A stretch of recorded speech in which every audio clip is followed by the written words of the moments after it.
La industria en México, ¿dónde se va a dar principalmente la industria? Repito, recuerdas que te había dicho que eran los estados, Estado de México, Puebla, Nuevo León, Tamaulipas. Tamaulipas, ¿por qué lo manejan como industrial? Por la explotación del petróleo, ¿no? El principal puerto petrolero está aquí en Altamira, en Tamaulipas, en Nuevo León y la parte de Baja California, ¿bien? Son los estados industriales. Eh, Como vieron acá, la parte sur es la menos industrial, de hecho esta parte es la más agrícola del país y la más pobre, de hecho, ¿no? Una de las más pobres junto con Chihuahua. Eh, Bien, bueno, esta parte nada más, porque Quintana Roo, ahí está Cancún y ahí es turística, bien. Entonces, así se comporta la industria en el país. Bien, y Jalisco, que también es mediana, es un estado de mediana industria. Muy bien, ahora la minería en México, esta también ya la habíamos visto. ¿Cuál es el principal mineral explotado en México? La plata. De hecho, esta tablita es del año 2016 y al año 2016 éramos el primer país a nivel mundial en exportación de plata. Actualmente creo que sí, seguimos rondando el uno o el lugar 2, pero si se los llegan a preguntar en su examen, que sí se los llegan a preguntar, es el principal mineral explotado para la exportación, es la plata. Bien. Como te lo había dicho, la explotación de plata principalmente se da en Zacatecas. De hecho, aquí vienen los colores. El cobre viene en amarillo, el oro. Los minerales los vamos a dividir en dos: minerales metálicos, plata, cobre, oro. Oro casi no se da mucho, solo en algunas partes de San Luis Potosí. Y minerales no metálicos como el carbono, el flúor, el azufre, el fósforo. Por ejemplo, el azufre, acá está. El azufre nosotros lo explotamos principalmente de Veracruz. El azufre en México lo utilizamos para la creación y elaboración de pólvora, ¿no? Y principalmente es de Veracruz. Bien, y esta pues es la distribución de los metales. Por ejemplo, la sal es un mineral no metálico. La sal, si tú has visto la sal que consumes en tu casa, dice sal de mar. La sal se extrae por un proceso ahí de separación de la materia y se extrae principalmente de las costas de la península de Baja California. Bien, ay, ¿cuál les dije de qué? ¿De qué? Por aquí dice Espíndola Areli. ¿Cuál les dije de qué? Activa tu micro si quieres, Areli, y háblame, porque no vi. Ok, ya no dijo nada. Entonces vamos a seguirle. Eh, Bien. Los países de la industria, pero no son países, son estados, ¿no? Los estados industriales, repito, es el Estado de México, Puebla, Nuevo León y Baja California. Pero aquí también nos pintan que es Tamaulipas. Pero repito, Tamaulipas principalmente por la industria petrolera. Bien. Nuevo León por la transformación de los metales. Y la platita se explota más de Zacatecas. De Zacatecas se explota la plata. No se explota de Taxco. Ahí se vende, pero ahí no se explota. Se explota en Zacatecas. ¿Va? Muy bien. Y en el Estado de México, toda la industria que hay en el Estado de México es impresionante, ¿no? Es el estado que tiene, el Estado de México junto con Puebla son de los estados que tienen mayor industria. Muy bien, la actividad puertaria, ¿no? Hablando de las actividades económicas que tiene México, son los principales puertos de conexión en México. Te había mencionado la parte de Baja California, el puerto de Michoacán, Lázaro Cárdenas, Colima, Manzanillo, el puerto de Altamira en Mataulipas y los grandes puertos de Veracruz. Si alguien ha tenido oportunidad de ir a Veracruz, estos puertos son impresionantes, ¿no? Toda la industria que se maneja en el puerto de Veracruz. Repito, en los puertos de Campeche, ahí principalmente es para el transporte de petróleo. Bien. Son estos, ¿no? El puerto de Altamira, el puerto de Veracruz, Lázaro Cárdenas, Manzanillo y puerto Ensenada en en Baja California. Repito, este puerto es muy importante para la conexión de pesca. Este puerto principalmente se utiliza para la exportación de atún hacia el continente asiático. Estos es para comercio y estos de acá son importantes por el petróleo. Bien. Y sí, en Zacatecas es el mineral más explotado, es la plata. De hecho, de todo el país, de donde se saca la mayor cantidad de plata, de Zacatecas. ¿Va? Muy bien. Ahora, pues, uno de los últimos temas, de hecho ya pensé que me iba a echar una hora, me eché menos. Uno de los últimos temas es la globalización. La globalización es un tema muy interesante. La globalización surge a partir de... la globalización surge a partir del proceso. Vamos a empezar a platicar un poquito de historia universal. Sirve que creo que la vamos a ver dentro de 8 días. Viene algo después de la Segunda Guerra Mundial muy importante y muy interesante, que es la Guerra Fría. La Guerra Fría es la competencia entre dos potencias mundiales, que es Estados Unidos, que es capitalista, son los modos de producción masivos, ¿no? el crear grandes industrias, contra o versus la URSS, que la URSS es la Unión de Repúblicas Soviéticas Socialistas, con un modelo económico socialista, todo lo contrario a lo que pudiera ser el capitalismo. Son modelos de alguna manera de autoayuda entre que los países que están inmersos en ese tipo de modelo. Es una ayuda mutua, de hecho se llama la Comecon, el Comité de Asistencias Mutuas, donde los países entre ellos van a ayudarse económicamente y no van a permitir la inversión del capital extranjero, a diferencia de lo que hace el capitalismo. El capitalismo invierte. Bien. ¿Cómo va a terminar la Guerra Fría? Digo, esto es un resumen súper pitero, ¿no? Pero ¿cómo va a terminar la Guerra Fría?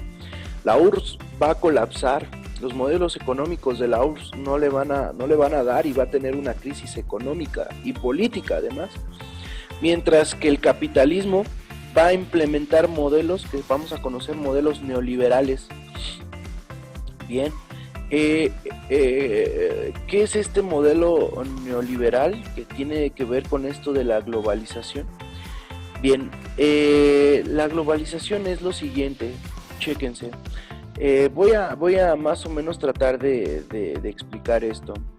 Cuando viene la Primera Guerra Mundial, la ideología que se tenía en el siglo, principios del siglo XX, en los años 1990, 1900, sí, a principios de los 1916, no. La ideología que se tenía era una ideología que se conoce como imperialismo. ¿Qué es el imperialismo? El sometimiento de una nación a otra. En ese modelo imperialista, de hecho Estados Unidos ya lo venía practicando desde años atrás, desde el siglo anterior, desde el siglo XIX. ¿En qué sentido? Estados Unidos conquista toda Latinoamérica, inclusive México. A México le quita más de la mitad del territorio, ahí con la guerra México-Estados Unidos y la intervención del buen amigo Santana. Por otro lado, los europeos van a conquistar África, y no conquistar, a dominar África. A este tipo de políticas se le conoce como imperialistas, ¿no? El imperialismo es ir y dominar a otra nación. ¿Qué va a tener como resultado ese imperialismo? Que haya roces entre las naciones por tratar de controlar ciertos territorios, y entonces va a venir el estallido de la Primera Guerra Mundial. Bien, más allá del archiduque Francisco Fernando y todo eso, pues la ideología que se tenía era esa, el imperialismo. A principios de la Segunda Guerra Mundial, prácticamente la Segunda Guerra Mundial inicia por una ideología totalitaria, que es el totalitarismo. Ya no voy a controlar de alguna manera otra región, voy a controlar mi propio país militarmente, económica, cultural, todo lo que tenga que ver con mi país lo voy a controlar. Se crean estos regímenes que ya conocen, el nazismo, el fascismo, el falangismo en España, por Francisco Franco, y también el régimen totalitario en Japón. que de hecho esto ya lo saben, Japón, Alemania, Italia van a crear este bando del eje, y va a dar el estallido de la Segunda Guerra Mundial. Bien. La Guerra Fría, ya te conté que es este conflicto no armado, nunca hay un balazo entre ellos directamente, pero de alguna manera Estados Unidos quiere demostrar su hegemonía y la URSS también quiere demostrar su hegemonía, es decir, es un conflicto ideológico muy grande que se vivió prácticamente todo el siglo XX, desde cuando finaliza la Segunda Guerra Mundial en el 45, hasta que cae la URSS en el 89, ya bien, en el 91 con las políticas de Gorbachev. Bien. Ahora, chéquense, los tres conflictos, ¿por qué te estoy poniendo esto? ¿Por qué te estoy dando esto como una especie de introducción? Los tres conflictos tienen que ver con el control, a ver quién controla un territorio, o a ver quién controla la economía, o a ver qué país es superior al otro, no sé qué. Bien. Después de la Segunda Guerra Mundial, ustedes lo saben, o deberían de saberlo, la Segunda Guerra Mundial termina de una manera muy cruel y muy bélica. Es el estallido de 2 bombas nucleares, las únicas que se han estallado en todo el mundo. 9 de agosto del 45, la primera el 6 de agosto del 45 en Hiroshima y 9 de agosto en Nagasaki del mismo año. Hasta el día de hoy la radiación en Japón es terrible, ¿no? Debido a estas 2 bombas. Entonces es una lección muy cruel, pero da una lección a todo el mundo. ¿Cuál es la lección? Después de la Segunda Guerra Mundial se crea la ONU, la Organización de las Naciones Unidas, para tratar de resolver los conflictos entre los países. Viene una serie de acuerdos y tratados para tratar de mantener el mundo en paz. Uno de ellos es la descolonización en África, ¿no? Estos países que habían dominado o controlado África van a dejar esos territorios, ¿no? Impulsados por la ONU. Y entonces viene una especie de aprendizaje como a la mala, ¿no? Un aprendizaje como, ya la cagamos mucho, pues vamos a tratar de hacer bien las cosas. Bien. Sin embargo, las potencias mundiales siempre van a ser potencias mundiales, van a hallar la forma de controlar o de tener un control o una hegemonía ante los demás países. Actualmente ese control o esa hegemonía, ¿cómo se da? A través de la economía. Bien, es decir, si yo les hiciera una pregunta ahorita, ¿no? ¿La economía de México depende totalmente de México? En este momento depende del coronavirus, ¿no? Pero prácticamente la economía mexicana no depende de México al 100%, sino depende de esas grandes naciones. Nosotros totalmente de quién dependemos, o México totalmente de quién depende, de la economía americana. Bien, a ese proceso, ¿no? ¿Recuerdas que te dije? La globalización es ese proceso de interrelación, ¿no? De que las economías, a ese proceso de interrelación lo vamos a llamar globalización. Bien, es decir, el modelo actual que se tiene para tratar de tener una hegemonía ante otros países es esto, la globalización. Ahora sí, espero que esa introducción nos haya dado pie para entender lo que sigue. Bien, la globalización es un proceso económico, lo que te había dicho, pero no solo eso, tecnológico y político. Ejemplo, lo que se vivió en la Guerra Fría. Esto de hecho la Guerra Fría también es conocida como la carrera espacial.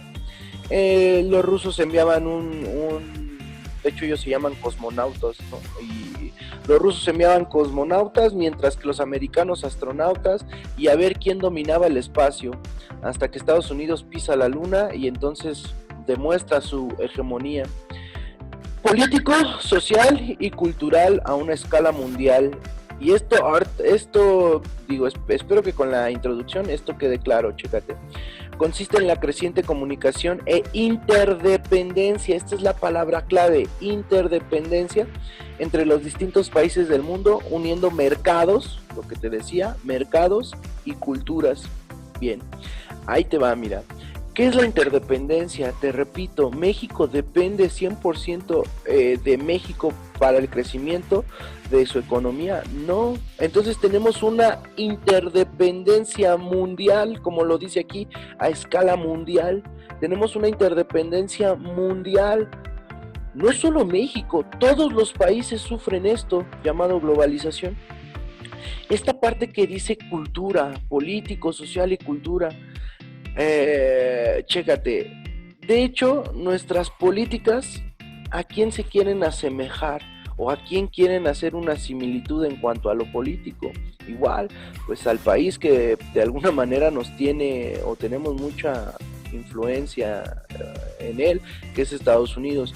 Y chécate, la cultura, ¿no? Yo siempre pongo este ejemplo en clase para que me caches qué es esto. Así yo ahorita, ¿no? Te digo, tengo un primo oaxaqueño, ¿no?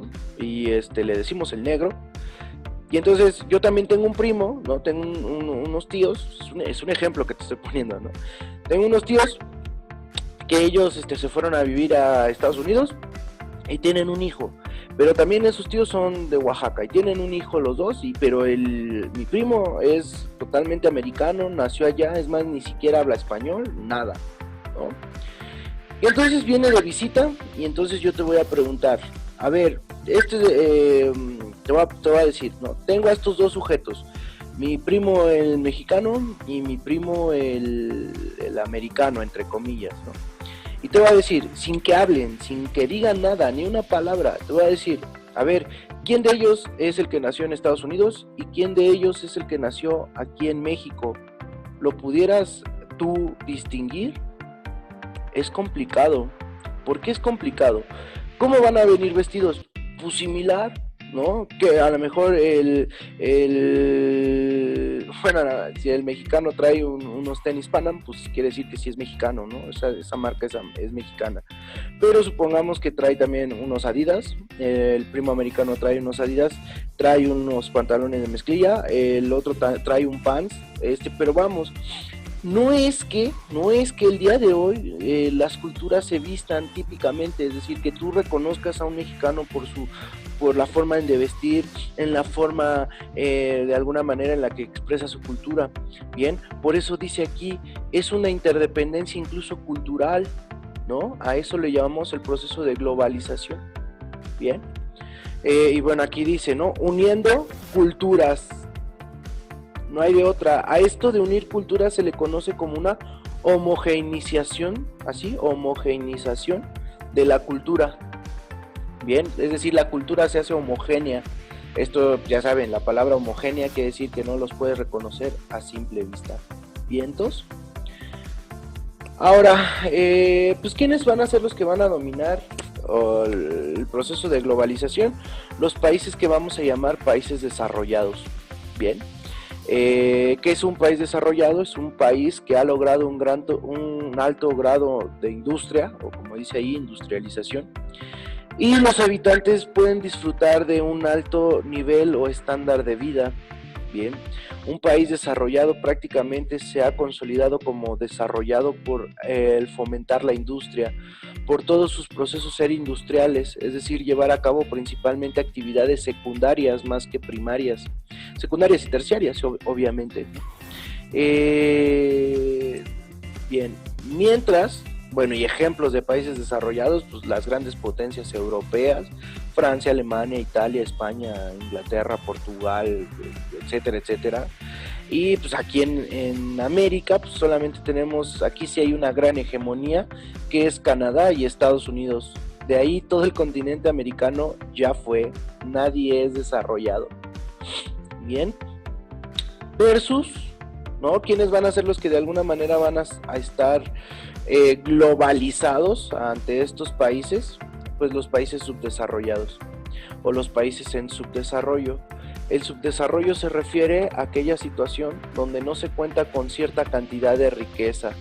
Los servicios o productos también son escasos y se tiene un nivel bajo de vida o un nivel de calidad de vida bajo respecto a otros países.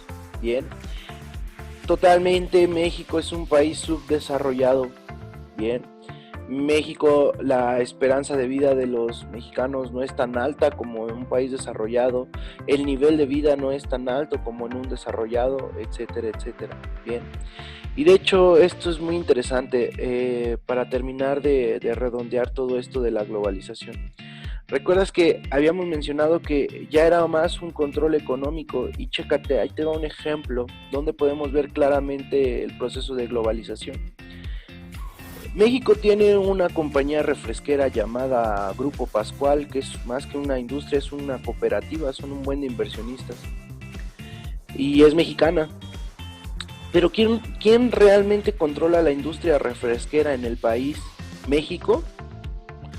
La industria refresquera en el país la controla FEMSA, que es Grupo Coca-Cola, y Coca-Cola es una marca americana. Entonces, chécate, de alguna manera el país desarrollado tiene presencia en el país subdesarrollado. No hay una presencia militar, no hay una presencia como en el imperialismo de sometimiento, pero sí hay una presencia en el ámbito económico. Bien, a ese tipo de, a ese modelo económico es a lo que llamamos globalización. Bien, espero que haya quedado claro. Actualmente existen muchas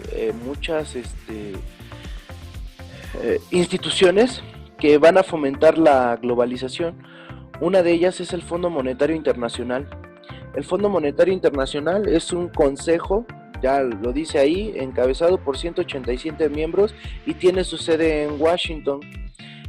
¿A qué se va a encargar o a qué se encarga esta cosa?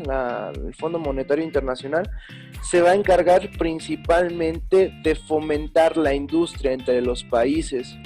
Bien, es decir, si fomentamos la industria, pues se fomentan los procesos de globalización.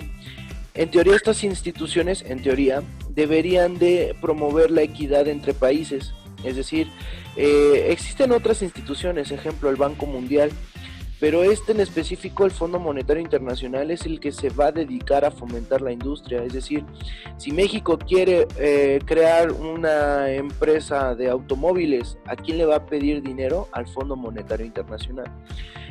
¿Por qué? Porque el Fondo Monetario Internacional, su principal función es esa, fomentar la industria para que los países sean equitativos y competitivos. Obviamente hay países que tienen mayor capacidad industrial que otros, por eso dije en teoría. Bien, y ya nada más para terminar, te repito, ¿no? Había dentro de la geografía humana, había diferentes ramas. La que vimos es esta de demografía, explicamos el comportamiento de los pueblos o hemos describido los pueblos, pero otra rama de la geografía humana es la cultura. Bien, la cultura que tiene nuestro país es muy vasta, desde el norte hacia el sur. Este mapa a mí me gustó mucho porque prácticamente trae todas las culturas existentes en México, o sea que todavía están, esto es del año 2018. En nuestro país tenemos más de 64 lenguas natales, o sea, es un buen de lenguas que se tienen, entre diferentes culturas. Bien, las que te suelen preguntar, ¿no? Ya digo, más allá de lo romántico y el tema romántico de toda la culturalidad que tiene el país, pues a lo que nos truje es, pues, ¿qué es lo que te suelen preguntar? ¿Qué culturas? Las culturas que siempre te preguntan son estas, las del norte, y estas las debes de tener como muy presentes. En Chihuahua, pues ya lo sabes, son los tarahumaras, siempre te preguntan esa. Y en Sonora, los mayos, son las que siempre suelen preguntar, siempre. Bien, en Sinaloa también existe esto de los mayos. De hecho, esta Sonora, Chihuahua, Sinaloa y Durango, predomina en esta parte los tarahumaras y en esta parte los mayos. Sin embargo, en el examen siempre te preguntan por estos dos estados, Sonora y Chihuahua. Ven, el estado de Puebla también es muy vasto, los mixtecos, los nahuas, otomíes, ¿no? En Oaxaca ni se diga, hay un buen, ¿no? Mira cuántos hay. Bien, pero pues los que siempre te van a preguntar son estos. Entonces ahí te dejo el mapa. Ah, es cierto, por ahí estoy grabando la clase y la estoy editando y se las subo, se las comparto para que no se preocupen y tengan el mapita. Bien. Ya, de hecho ya subí el primero, ya lo subí a YouTube porque al Facebook no me dejó subirlo. Y ya al rato le paso los links a sus coordinadores para que los vuelvan a ver si quieren repasar. Entonces, para que no se preocupen tanto. Mejor ahorita vayan haciendo anotaciones de lo que creas más importante y ya esto lo puedes tener después. ¿Va? Y por último, esta es la última diapositiva. La política. Prácticamente yo te dije, de las ramas de la geografía humana, la más humana es la política, porque prácticamente ¿quién define todas las políticas en el mundo? El humano, no hay de otra, inclusive los territorios. No es que México, o sea, no es que el territorio mexicano haya dicho, del Río Bravo hacia acá es México y del Río Bravo hacia allá es Estados Unidos. ¿Quién impone eso? Pues lo imponen dos personajes, de hecho, para ser claros, lo impone Santana en la guerra contra Estados Unidos.